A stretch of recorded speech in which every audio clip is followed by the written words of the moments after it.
Shalom, selamat petang Bapak Ibu Saudara yang dikasih oleh Tuhan.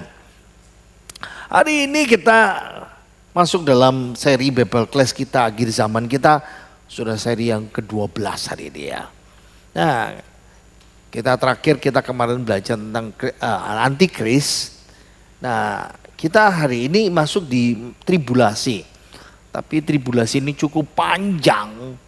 Karena cukup panjang kita tidak punya cukup banyak waktu untuk menyelesaikannya. Dan itu sebabnya saya bagi sekarang bagian tribulasi, bagian yang pertama kita mau konsentrasi kepada hukuman 7 mentera itu. Nah kalau mau bicara tentang tribulasi, nah masa tribulasi itu dinubuatkan dalam Alkitab kita. Dan itu banyak sekali di dalam kitab Perjanjian Lama dan kitab Perjanjian Baru. Ada berbagai macam variasi ya nama dari tribulasi itu. Yang pertama yang paling banyak itu hari Tuhan. Ya, karena dibicarakan di sini hari Tuhan dalam kitab Yesaya, Yoel, ya, Tesalonika juga bicara. Hari ini bicara tentang hari Tuhan, itu bicara soal penghukuman ya. Jadi agak beda kalau saudara melihat dalam kitab Perjanjian Baru ada istilah misalnya hari Tuhan, tapi di satu sisi namanya hari Yesus Kristus. Lalu saudara berkata, apa bedanya? Bedanya di penggunaannya. Kebanyakan hari Tuhan itu membicarakan tentang penghukuman Tuhan. Konteksnya, ya Tuhan menyatakan murkanya, Tuhan menyatakan pembalasannya. Tapi kalau hari Yesus Kristus itu membicarakan masa yang bahagia buat kita, masa reuni gereja dengan Kristus, masa gereja akan bersatu dengan Kristus. Nah itu dua hal yang berbeda. Nah ini juga bicara variasi yang kedua. Ini membicarakan tentang kesusahan, ya, tentang kesengsaraan. Jadi kalau kita bisa melihat kenapa ada banyak istilah-istilah yang dalam Alkitab ini. Jadi kita bisa lihat ya tribulasi ini membicarakan tentang kesusahan dan kesengsaraan. Nah Injil Matius membicarakan ini adalah masa siksaan yang dahsyat. Wow. Nah memang kalau kita sedikit melihat dalam Injil Matius pasal 24, ini Tuhan Yesus bicara tentang hari yang akan datang ini buat kita. Hari atau waktu kesesakan.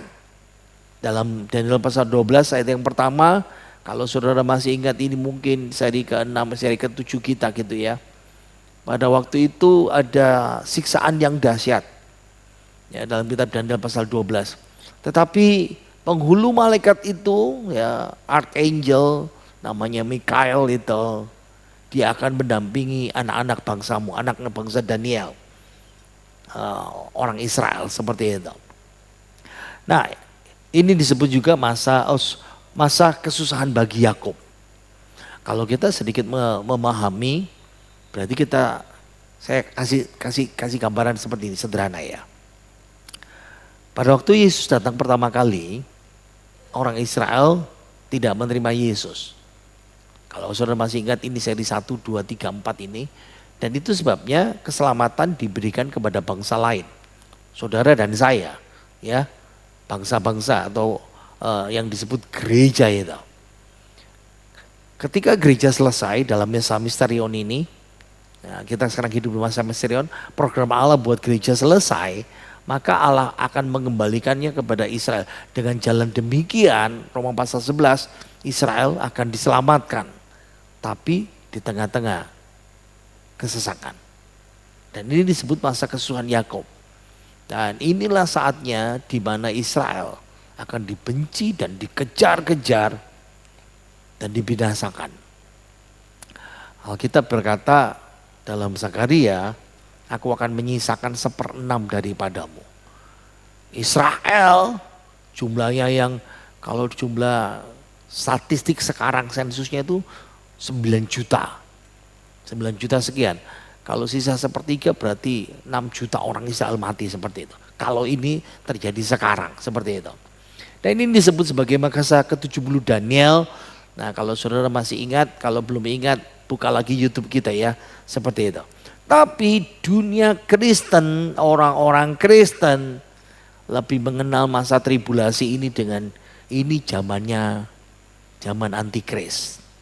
Jadi istilah tribulasi perjanjian baru memakai kata tripsis.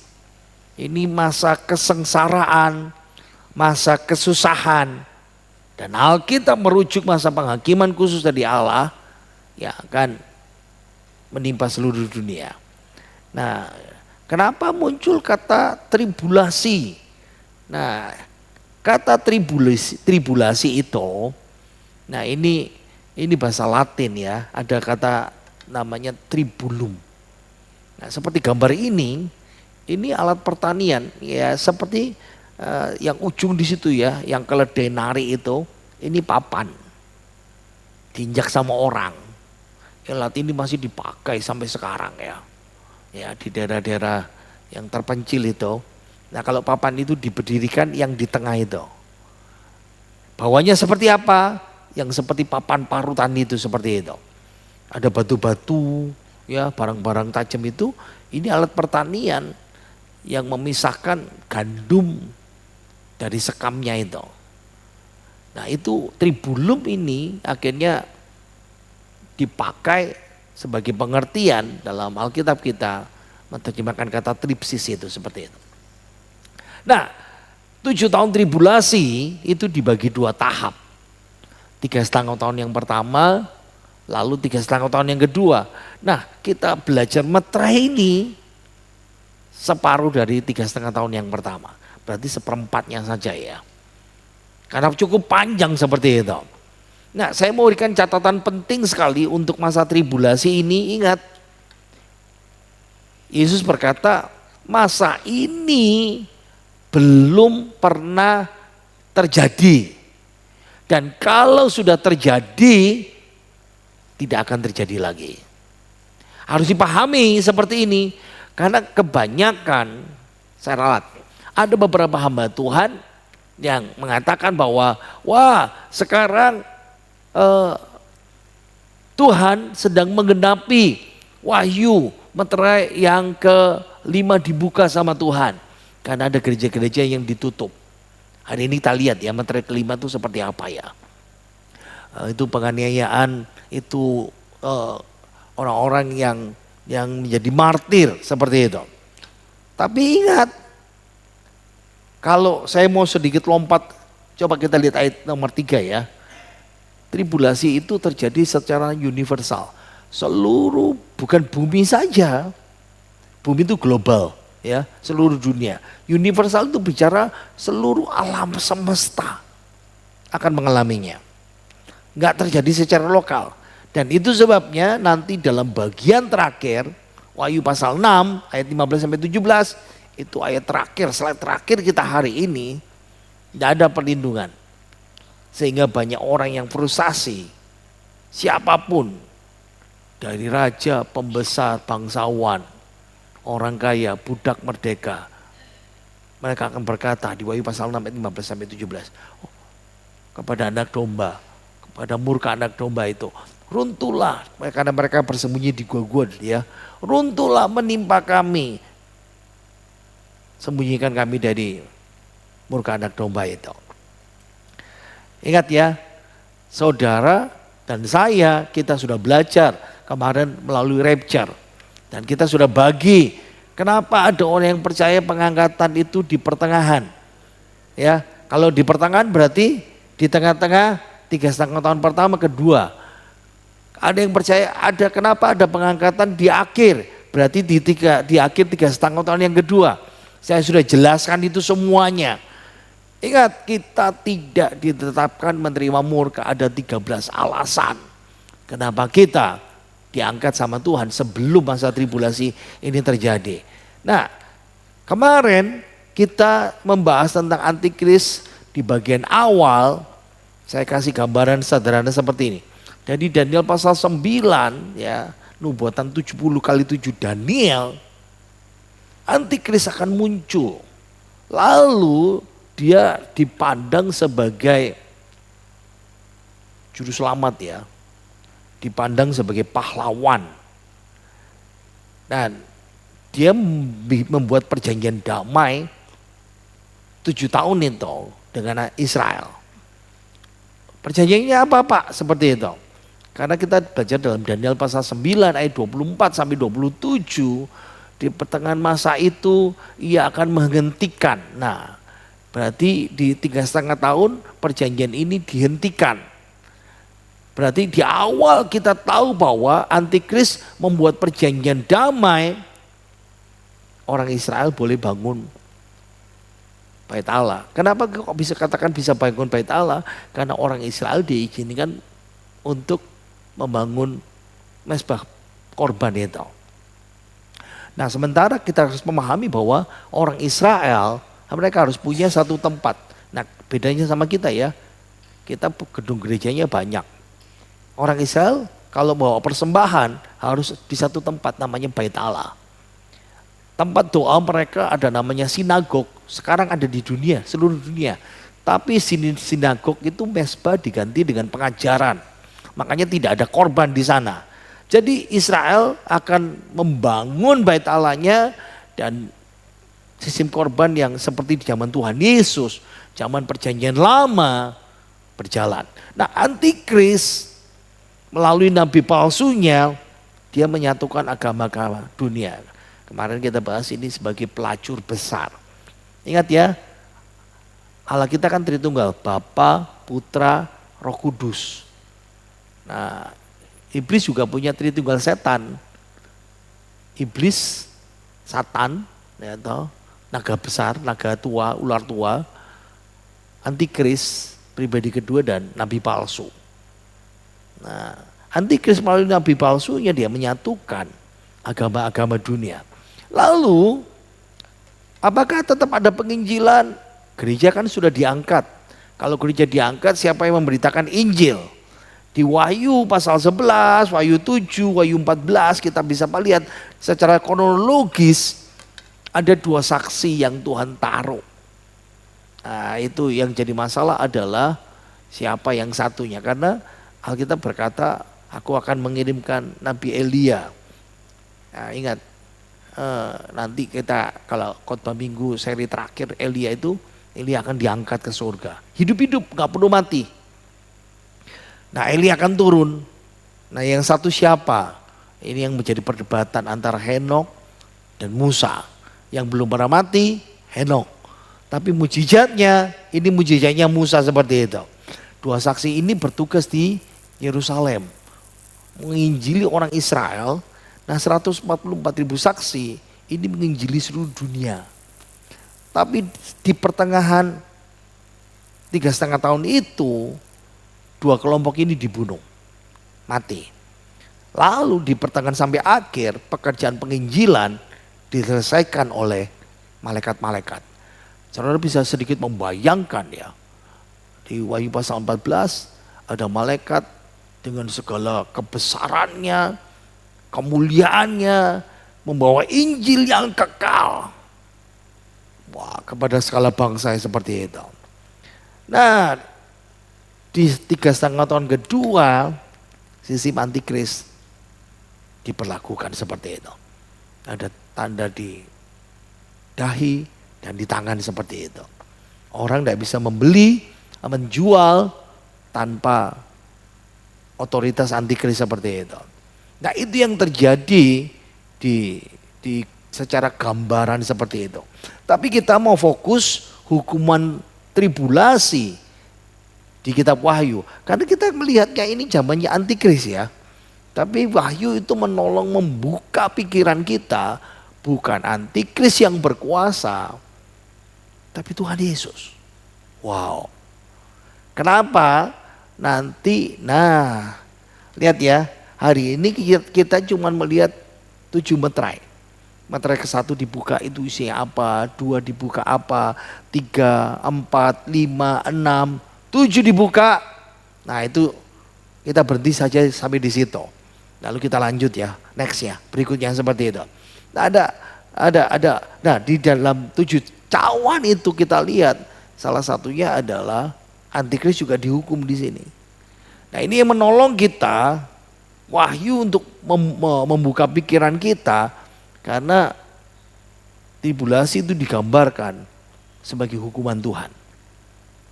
Sementara dalam kitab-kitab yang lain sudah memberitakan bahwa antikris itu dia akan merajalela seperti itu. Karena kita fokus pada 7 meterai, ya kita lihat apa isi 7 meterai itu.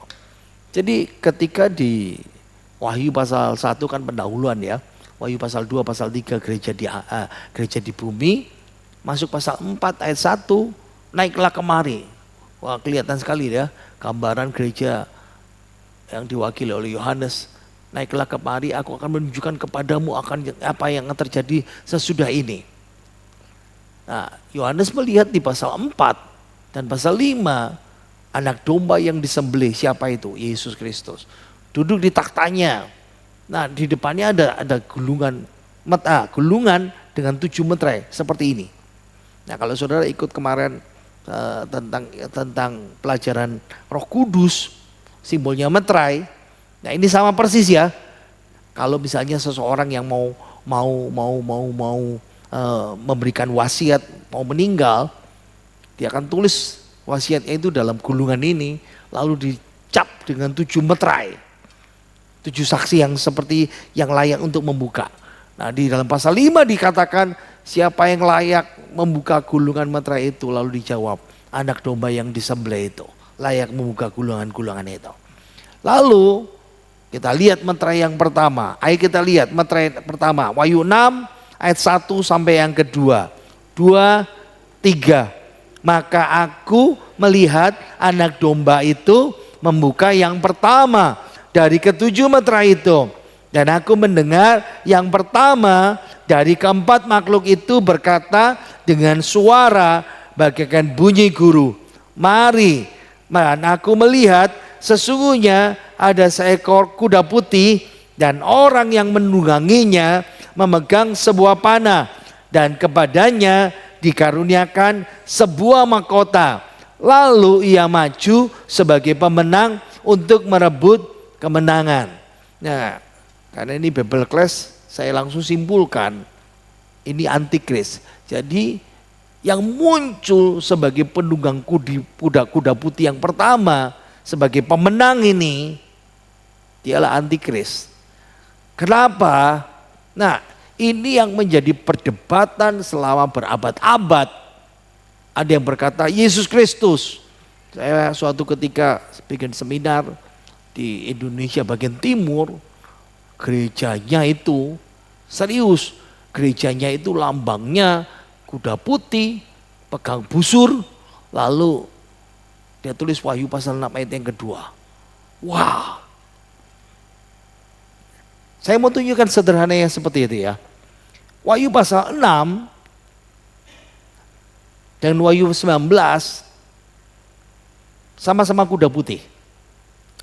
Wahyu 19 itu di akhir 7 tahun. KKKK, keempat ya, kedatangan Kristus kedua kalinya. Yesus turun dari surga naik kuda putih. Saya mau konsen ke pasal 19 dulu. Namanya yang setia dan yang benar. Jelas ya. Mahkotanya banyak. Pakai bahasa Yunani namanya diadema. Mahkota kerajaan. Tapi di Wahyu pasal 6, balik lagi ya. Dia dikasih 1 mahkota. Nah, jadi di Wahyu pasal 6 mahkotanya cuma 1. Sementara Yesus yang turun di pasal 19 mahkotanya banyak. 1 sama banyak. Orang selalu tertipu dengan warna putihnya itu. Lalu senjatanya. Wahyu pasal 19 Yesus senjatanya dengan pedang yang keluar dari mulutnya. Entah itu pedang sungguhan, entah itu pedang firman Tuhan.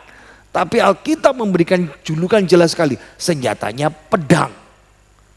Tapi Wahyu pasal 6 senjatanya bahasa Indonesia pakai kata panah. Sebetulnya bahasa aslinya itu busur. Seperti ini. Busur tapi tanpa anak panah. Dan kita lihat ya, dikasih pegang dia busur, dikasih mahkota, dia maju merebut kemenangan. Dan harus kita pahami, ketika gereja diangkat, dunia dihukum. Dan hukuman yang pertama kali adalah antikris dikasih. Dan itu cocok, karena Matius pasal 24 membicarakan bahwa dia dianggap pahlawan oleh Israel. Kenapa? Orang Israel boleh bangun bait Allah. Ya, kemarin kita bahas ya, saya bahas ya, antikris muncul dari satu tanduk, mengalahkan 3 tanduk, mengalahkan 10 tanduk. Lalu di pertengahan yang kedua dia mengalahkan raja negeri Rosh, perimbangan dunia yang kedua, dan dia menjadi yang terutama pada waktu itu. Jadi kita bisa pahami kuda putih dan penunggangnya itu antikris yang muncul pertama kali sebagai menteri pertama. Ada, kita mau lihat klip, bisa diatur suaranya. Oke. Sudah? Oke, kita mulai klipnya ya. In a united world. Antikris ini seperti seorang tokoh dunia yang bisa menjadi mempersatu dunia. One currency. Satu mata uang. One language. Satu bahasa. One goal. Satu tujuan. Strive every Untuk membuat day to dunia, make the lives of all men better. umat manusia menjadi lebih baik lagi, lebih baik itu. Jadi saudara bisa membayangkan dia muncul sebagai tokoh dunia yang dikagumi. Dan itu antikris. Digambarkan itu ya. Nah, lalu materai kedua. Sesudah antikris muncul, materai kedua dibuka. Kita baca ayat 3 dan 4. 3. Dan ketika anak domba itu membuka materai yang kedua, aku mendengar makhluk yang kedua berkata, mari, dan majulah seekor kuda lain, seekor kuda merah padam, dan orang yang menungganginya dikaruniakan kuasa untuk mengambil damai sejahtera dari atas bumi. Sehingga mereka saling membunuh, dan kepadanya dikaruniakan sebilah pedang yang besar. Jadi sesudah antikris muncul kuda putih, lalu muncul kuda merah. Nah, kebanyakan orang selalu meributkan merah. Wah, ini Rusia, ini Cina. Bukan bicara negara ya, kita nggak tahu. Tapi yang jelas Alkitab menjelaskan secara literal sama kita. Penunggangnya dikasih kuasa ambil damai sejahtera, saling membunuh, dikaruniai pedang yang besar. Nah, pedang besar dalam budaya Alkitab itu bicara soal perang dunia. Ingat ya, antikris muncul, dia merebut jadi tokoh satu negara, tanduk kecil, mengalahkan 3 negara, mengalahkan 10 negara, dunia dibawa kepada peperangan. Ayo kita lihat klipnya, suaranya oke? Oke. Materai kedua dibuka.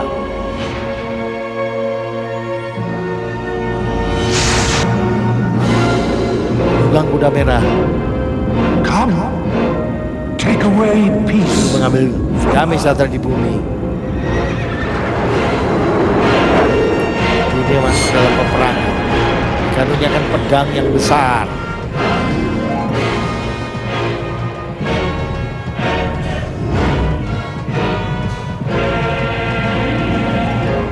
Jadi kita bisa lihat ya, kuda merah dan penunggangnya, seluruh dunia mulai diseret ke dalam perang dunia. Nah, materai ketiga ini sekualnya terus ya. Kita baca 2, 3. Dan ketika anak domba itu membuka materai yang ketiga, aku mendengar makhluk yang ketiga berkata, mari. Dan aku melihat sesungguhnya ada seekor kuda hitam, dan orang yang menungganginya memegang sebuah timbangan di tangannya. Dan aku mendengar seperti ada suara di tengah-tengah keempat makhluk itu berkata, secupak gandum sedinar dan 3 cupak jelai sedinar. Tetapi janganlah rusakkan minyak dan anggur itu. Saya kasih kesimpulan, ini kelaparan. Jadi ini penunggang kuda hitam, dia pegang timbangan. Nah, di satu timbangan secupak Secupak itu kira-kira 900 liter.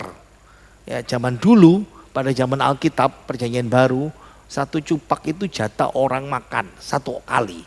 Satu hari maksudnya. Ya bisa makan 3 kali. Jatah laki dewasa. Gandum itu makanan standar. Jelai itu makanan biasanya pada waktu itu untuk ternak. Atau ya biji-bijian. Saudara lihat ya, pada waktu ceritanya Ruth, dia baru pulang dari Moab dengan Naomi. Waktu itu musim menuai jelai. Jadi jelai itu ditanam di pinggir ladang. Makanan utama itu gandum, belum dituai. Jelai duluan. Nah, jelai itu kualitas makanan yang lebih rendah. Nah, balance-nya ini satu gandum makanan standar, ini makanan yang kualitasnya rendah. Jelai. Tapi bisa untuk 3 orang. Ya. Ini membicarakan bahwa gini, makanan jatah 1 orang dipakan 1 rumah. Kalau mau makan tidak standar, bisa 3 kali, bisa dimakan orang 1 rumah. Dari sini kita bisa paham ya, materai pertama antikris muncul, lalu terjadi peperangan materai kedua. Akibatnya materai ketiga, timbangan yang tidak balance, tidak seimbang. Mahalnya harga pangan karena bala kelaparan. Nah itu Matius pasal 24 ayat ke-7, ini Yesus Kristus katakan match ya, klop. Bangsa akan bangkit melawan bangsa, kerajaan melawan kerajaan. Itu materai kedua. Akan ada kelaparan, materai ketiga. Jadi Tuhan Yesus sudah ngomong, tapi ada gempa bumi kita belum sampai, itu nanti di materai ke-6. Saya sedikit membayangkan materai ketiga ini, wow, orang-orang menderita kelaparan. Nah, ada orang berkata, ini materai ketiga sekarang dibuka. Coba lihat tubuh kita, sehat dan gemuk tubuh saudara. Betul ya? Tidak ada yang kekurangan makanan, hanya kebanyakan makanan, pasti seperti itu. Bayangkan seluruh dunia mengalaminya. Ayo kita baca Matius 24 ayat 8, 2, 3. Akan tetapi semuanya itu barulah permulaan penderitaan menjelang zaman baru. Jadi kuda hitam dan penunggangnya, dia pegang timbangan seperti itu. Seluruh dunia dibawa kepada kelaparan. Sekarang materai keempat dibuka. Ayat 7 dan 8, 2, 3. Dan ketika anak domba itu membuka materai yang keempat, aku mendengar suara makhluk yang keempat berkata, mari. Dan aku melihat sesungguhnya ada seekor kuda hijau kuning. Dan orang yang menungganginya bernama Maut. Dan kerajaan Maut mengikutinya. Dan kepada mereka diberikan kuasa atas 1/4 dari bumi. Untuk membunuh dengan pedang, dengan kelaparan, dan sampar, dan binatang-binatang buas yang di bumi. Nah ini bicara soal kematian. Jelas ya, ada kuda hijau kuning. Dalam bahasa Yunani pakai kata kloros. Seperti warna hijau daun, klorofil itu seperti itu ya. Penunggangnya bernama kematian dan neraka, kerajaan maut. Kepada penunggang ini dikasih kuasa 1/4 dari bumi mati. Dengan apa? Pedang. Apa itu pedang? Materai kedua. Kelaparan, materai ketiga. Sampar, ingat ya, perang, kelaparan, pasti bawa penyakit. Binatang buas, kekurangan juga makanan.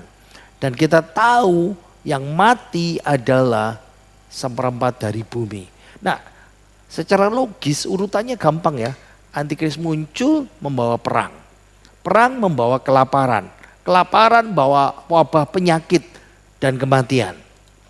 Jadi ingat COVID-19, wah rame pendeta-pendeta berkhotbah. Ini materai keempat dibuka sama Tuhan, tidak bisa. Persentase resmi yang meninggal karena COVID itu 0,086 dari penduduk bumi. Tapi secara matematis logika, ada yang berkata 0,22 atau 0,42. Tidak sampai 1% populasi dunia. Berapa yang mati? Kata Alkitab tadi itu berapa? 25% penduduk dunia mati. Berarti kita bisa paham ya, perang dunia kedua saja 70 sampai 85. Itu 3% dari populasi dunia tahun 40. 40 itu 2,3 miliar. Tahu enggak sekarang penduduk dunia berapa? 8 miliar lebih seperti itu. Berarti kita lihat hasil 4 materai 1, 2, 3, 4. Ini masih awal, seperempat bumi binasa. Data penduduk dunia bulan Mei tahun 2026, 8,29 miliar. Kalau 25% mati, berarti 2 miliar orang mati. Wow. Berarti kuda hijau dan penunggangnya kematian di seluruh dunia. Kenapa? Ya karena antikris muncul, perang, kelaparan, wabah penyakit, dan binatang buas. Materai kelima dibuka, ini bicara pembalasan. Ayo kita baca. 2, 3. Dan ketika anak domba itu membuka materai yang kelima, aku melihat di bawah mezbah jiwa-jiwa mereka yang telah dibunuh oleh karena firman Allah dan oleh karena kesaksian yang mereka miliki. Dan mereka berseru dengan suara nyaring katanya, berapa lamakah lagi ya penguasa yang kudus dan benar, engkau tidak menghakimi dan tidak membalas darah kami kepada mereka yang diam di bumi. Nah lihat ya, materai kelima, materai dibuka. Di mezbah di sorga ya, ada jiwa mereka yang dibunuh. Ini siapa? Para martir. Orang-orang yang martir sebagai martir di Yesus karena firman Tuhan. Martir karena kesaksian. Ingat ya, martir itu artinya apa? Orang salah ngerti, dipikir martir itu orang yang mati. Enggak, martir itu artinya saksi. Dan ini saksi yang dibunuh. Dan saudara tahu, ada jutaan, ratusan juta orang jadi martir. Nah sekarang kenapa ada di mezbah? Nah di perjanjian lama, kalau korban disembelih, darahnya itu ditaruh di ujung tanduk, ya, ujung tanduk mezbah itu. Nah sisa darahnya harus disiram di dasar altar mezbah. Nah kalau mereka jadi martir Kristus, setiap orang yang dibunuh karena Yesus, berarti darah mereka disimpan, diperhitungkan sama Tuhan. Jadi materai kelima ini doa pembalasan para martir karena Yesus. Ayo kita baca 11, 2, 3. Dan kepada mereka masing-masing diberikan selai jubah putih. Dan kepada mereka dikatakan bahwa mereka harus beristirahat sedikit waktu lagi hingga genap jumlah kawan-kawan, pelayan dan saudara mereka yang akan dibunuh sama seperti mereka. Jadi Tuhan kasih kekuatan kesabaran, sabar. Belum tuntas karena masih ada martir yang lain. Siapa itu? Yang tadi saya terangkan, 2 saksi yang masih bertugas di 7 tahun. Dan 144.000 saksi, mereka itu ikut nanti martir. Makanya Tuhan bilang, tunggu dulu sampai mereka tuntas, mereka dibunuh, baru nanti aku balas. Ayo kita lihat klipnya ya, suaranya. Nah ini perumpamaan seperti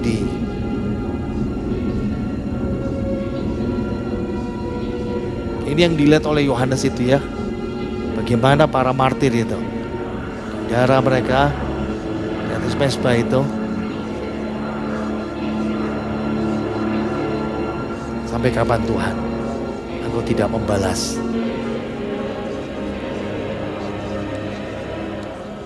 Tidak menghakimi.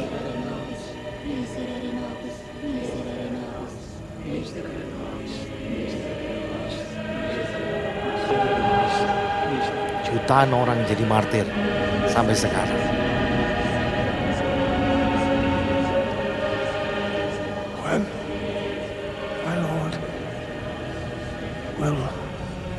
innocent blood no longer be spilled. Be patient a little Mereka dikasih jubah putih, sabarlah sampai genap jumlah saudara-saudaramu. Now share my victory Sekarang bagikan over death. kemenangan atas kematian. Dan mereka dikasih jubah putih. Nah, ini menolong kita bahwa kita kan diajar. Kalau kamu ditampar pipi kanan, berikan bokemmu yang kiri. Betul ya? Tapi ingat, kalau kita jadi martir, kalau kita menderita karena Kristus, saya tanya, Allah itu adil? Allah itu adil? Allah itu maha adil. Dia pasti balas. Makanya nanti berikutnya ya. Nah, sekarang meterai ke-6. Nah, ini yang saya katakan. Ini gempa bumi. Yang pertama dulu ya. Aku melihat, baca 2, 3. Maka aku melihat ketika anak domba itu membuka meterai yang ke-6. Sesungguhnya terjadilah gempa bumi yang dahsyat. Dan matahari menjadi hitam bagaikan karung rambut, dan bulan menjadi merah seluruhnya bagaikan darah. Nah, ini beberapa hamba Tuhan bilang, ini blood moon, ini sudah digenapi meterai ke-6, nggak bisa. Itu blood moon, fenomena alam. Di sini bulan menjadi merah. Kenapa? Karena gempa bumi menutupi debu-debunya, partikelnya menutupi atmosfer. Makanya seperti itu bisa kelihatan ya. Lihat, matahari, bulan, ini penanda waktu. Berarti kita tahu ya, ini gempa bumi yang non-stop, tidak ada hentinya. Pagi, siang, malam. Makanya matahari menjadi gelap, bulan menjadi merah. Ini contoh 57 detik. Gempa tidak sampai 1 menit ya. Rata. Tapi coba bayangkan kalau gempa itu terjadi 24 jam. Serius. Ini gempa, klip kita lihat ya. Ini gempa bumi yang terjadi di, wow, ini di Turki 7,8.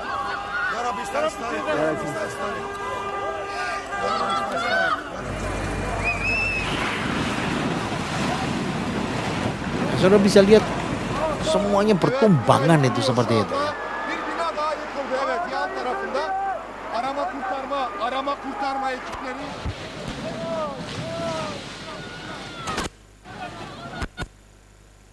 Oke. Gempa pagi, siang, sore, malam, cahaya makan berkurang ya. Tambahan lagi teror. Ayat 14, 2, 3.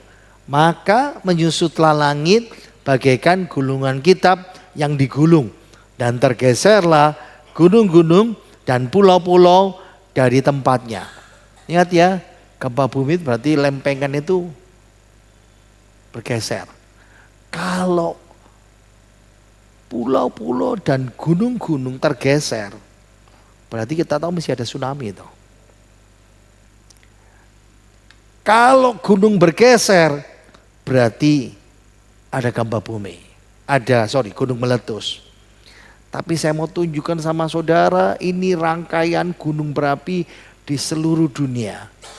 Lihat ya, dari Sumatera, Jawa terus naik dari Sulawesi sampai nyambung ke Jepang di sana.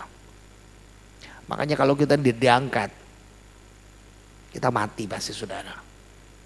Paham ya? Ini yang digoncang sama Tuhan. Tuhan goncang satu tempat saja di dekat Nias berapa tahun yang lalu. 10 negara dunia 300.000 orang mati. Ayat 13. 2, 3. Dan bintang-bintang di langit berjatuhan ke atas bumi. Bagaikan pohon ara menggugurkan buah-buahnya yang mentah. Apabila ia digoncang angin yang kencang. Wow. Gempa bumi pagi, yang siang, sore, malam ya. Lalu bintang, ini bisa matahari, tapi kalau matahari pasti mati. Tapi seperti pohon ara. Nah, ini pohon ara itu seperti ini. Jadi kalau pohon ara masih mentah itu seperti ini. Berarti berjatuhan. Oke, berarti bintang ini mungkin seperti meteor. Saya mau tunjukkan satu contoh saja di masa lalu. Ada ini meteor diameternya cuma 50 meter per meter ya. 160 kaki. Ini lubang ini dari atas sampai bawah 1,2 saudara. Wow, saya coba ngitung. Dari tempat ini ke Pasar Pucang itu 800 meter saudara. Sampai tempatnya Mbak Tuti itu sana itu. Itu dalamnya seperti itu. Itu satu meteor. Ini masih satu buah. Bagaimana kalau hujan meteor? Saya ajak saudara lihat klipnya. Oke, suara. Besarin suaranya.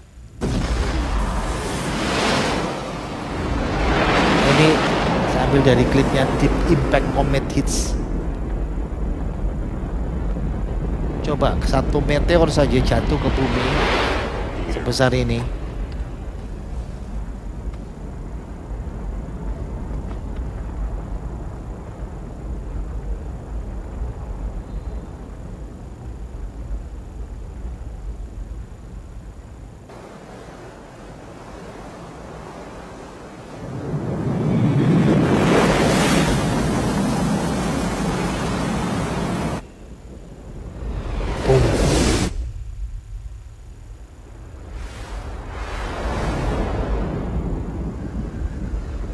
Kita punya atmosfer yang menjaga. Tapi kalau sebesar ini,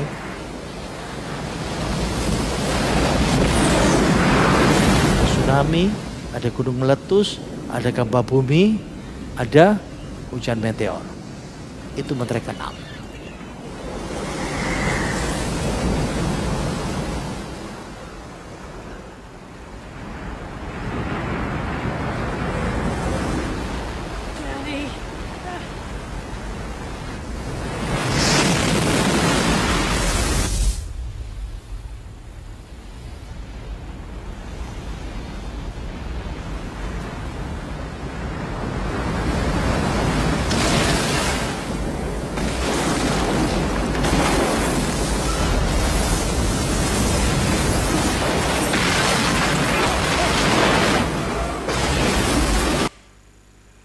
Sekarang baca 2, 3.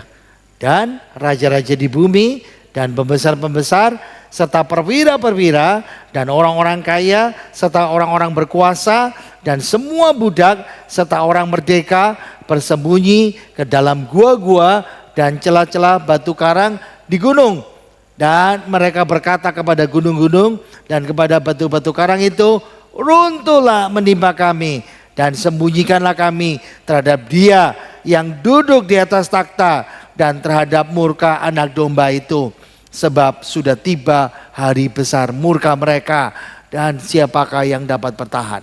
Ini masih seperempat awal. Jadi kengeriannya itu masih banyak. Ini masih 6 meterai, belum 7 sangkala, belum 7 cawan. Nah ini yang menyebabkan saya katakan teknologi sudah nggak ada lagi. Habis semuanya di situ.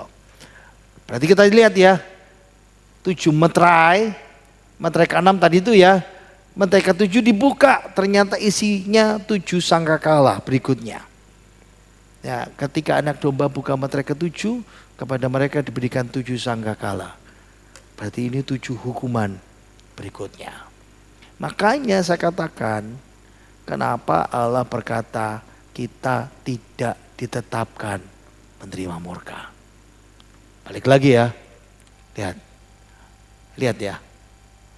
Sebab sudah tiba hari besar murka. Siapa yang bisa bertahan? Gak ada. Dan itu sebabnya bagi saudara dan saya, pelajaran dari meterai. Ini masih baru icip-icip ya, permulaan penghakiman Allah yang adil. Untuk siapa? Dunia ini tidak percaya, makanya disebut hari Tuhan. Tapi ada perlindungan spesial. Ingat ya, gereja tidak di bumi.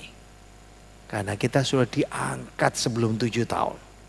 Murka Tuhan ditujukan untuk dunia ini tidak percaya. Hanya Yesus Anak domba yang layak membuka 7 meterai. Ini menunjukkan bahwa Yesus itu hakim yang tertinggi. Kesengsaraan, murka, hukuman di masa 7 tahun itu, ini datang dari Yesus. Bukan iblis, bukan setan, bukan manusia. Gak berkuasa sama sekali. Ini yang saya suka. Kepastian keadilan ilahi. Selama ini kita sering kali jadi orang Kristen. Orang Kristen ada satu lagu ya. Wah keren ini, lagi ngetop ini. Gimana kalau orang Kristen yang masuk surga? Katanya pernah dengar gak? Wah bagus sekali, bukan gimana. Tapi memang bicara seperti itu. Tapi satu sisi di lagu itu diceritakan orang Kristen dianiaya tapi senyum. Dihujat tambah ngasih memberkati. Kadang-kadang kita sakit hati ya. Kok kita tidak boleh balas ya Tuhan. Tuhan bilang nanti kalau kamu sudah tak angkat, dunia aku hukum, itu keadilanku akan kunyatakan untuk kamu semuanya. Dan itu yang menolong kita sebagai orang percaya. Ingat ya, Tuhan itu bukan adil, Dia maha adil buat kita.